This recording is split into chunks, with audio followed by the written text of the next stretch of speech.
Avec l'arrivée de la Model 3 version Highland, il est un point sur lequel on attend une évolution.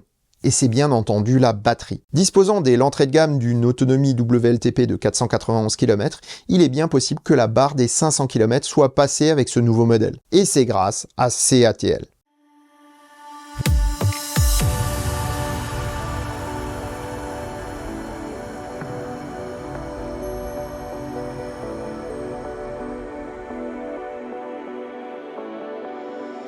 Si ça te plaît, mets un pouce vers le haut et commente. Si ça te plaît beaucoup, abonne-toi. Et si ça te plaît vraiment beaucoup, dis-le partout.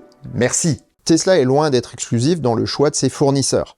Ainsi, Panasonic, LG ou SDI, Samsung et CATL sont au nombre de ceux-ci. En dehors de Tesla en interne, c'est bien ce dernier qui fait feu de tout bois pour faire évoluer la technologie et proposer des solutions pour améliorer le produit. On a déjà parlé des batteries au sodium et je parlerai bientôt de la technologie Qilin basée sur des batteries tout solides. Mais CATL lance maintenant une troisième technologie qui entre déjà en production.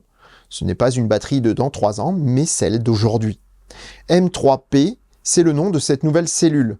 Elle promet une densité énergétique de 210 Wh par kilo. Ce n'est guère impressionnant face aux 285 d'une batterie nickel-manganèse-cobalt de dernière génération. Mais ce n'est pas pour autant inintéressant. En effet, la cellule M3P est développée à partir de la chimie LFP, ou lithium-fer-phosphate. CATL est resté vague sur la nouvelle chimie, mais elle permettra de se passer à la fois du nickel et du cobalt, métaux chers qui grèvent le prix des batteries. Le fer est aussi remplacé par un trio de métaux courants. Magnésium, zinc et aluminium entrent dans la composition de ces M3P avec toujours la présence de phosphate. Ainsi, ces nouvelles cellules seront toujours des lithium-phosphate, ce qui permettrait de les charger à 100% comme les LFP. Enfin, c'est ce qu'on espère. Le coût de ces cellules pourrait être assez similaire à celui des LFP, mais avec un accroissement de la capacité énergétique de l'ordre de 15%. Une fois inséré dans le pack, le gain total sur le pack serait d'environ 10%.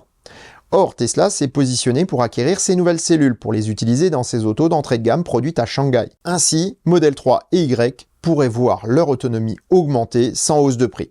La Model 3 passerait de 491 à 540 km WLTP et le modèle Y de 455 à 500 km. Certains articles titrent 700 km d'autonomie, mais attention, c'est selon la norme chinoise CLTC, très irréaliste. Des journalistes de la presse automobile se sont d'ailleurs laissés prendre et les journalistes français ont traduit les articles américains qui se sont plantés. Mais en plus, ils ont pensé qu'il s'agissait de cellules destinées à la Model 3 Long Range.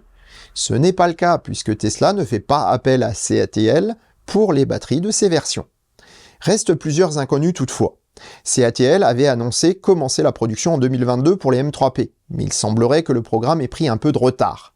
Du coup, devra-t-on attendre les Model 3 Highland pour découvrir ces nouvelles batteries, ou bien Tesla les intégrera dès que possible dans les modèles actuels? Personne ne peut le dire à ce jour. Autre inconnu, la vitesse de charge.